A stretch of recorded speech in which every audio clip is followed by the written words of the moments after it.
Representation is a common conversation in the world of media, but neurodiversity is often excluded from this. The BBC states that approximately 1 in 7 people will have some form of condition linked to neurodivergence. Understand organisation defines neurodivergence as neurological variations that cause individuals to experience, interact with, and interpret the world in different ways that should be viewed as normal rather than deficits.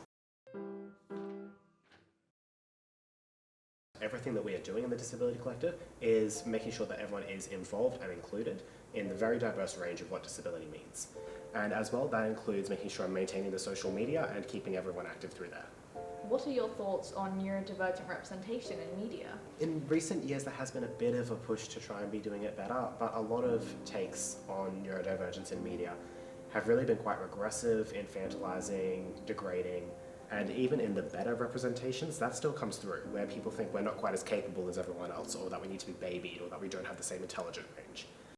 I would like to see more representation of ADHD specifically, where it's not just, the hyperactive inattentiveness. There needs to be a lot more to do with all aspects of the neurodivergency, and even many others that are equally as important to be represented, because it is important for people who have them to not feel like they're completely different and alone. It is something that if you aren't aware that it happens to other people, you do feel like you're the only one who feels or thinks that way.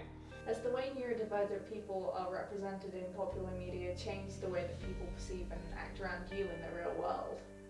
Yes, when I tell people, I'm quite open about my diagnosis. When I tell people that I have ADHD, the first thing they always say is, oh, so you can't sit down, or you can't sit still, or stuff along those lines. And yes, I can't, but there's a lot more to it than just that. You get the bad representation when the same 3 symptoms on each disorder are repeated non-stop. There's also the low energy side that really affects me a lot. It's called a spectrum for a reason, and there is often a lot of overlap between developmental disability and autism.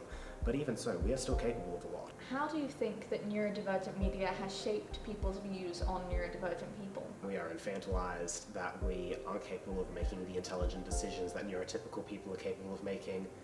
And of course, neurodiversity exists on a spectrum, particularly within the autism spectrum. There are a lot of different ways in which people might think.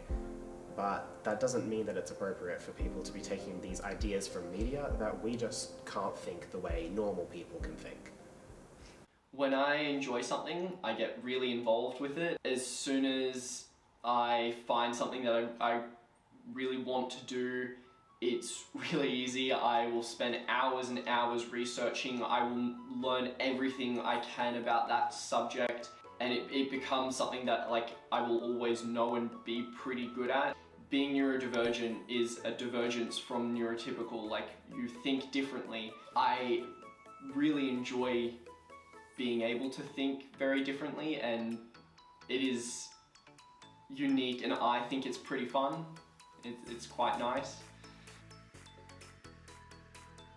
Representation has increased in recent years, but there's still a lot of work to be done. And the best place to start is with the people that it impacts most.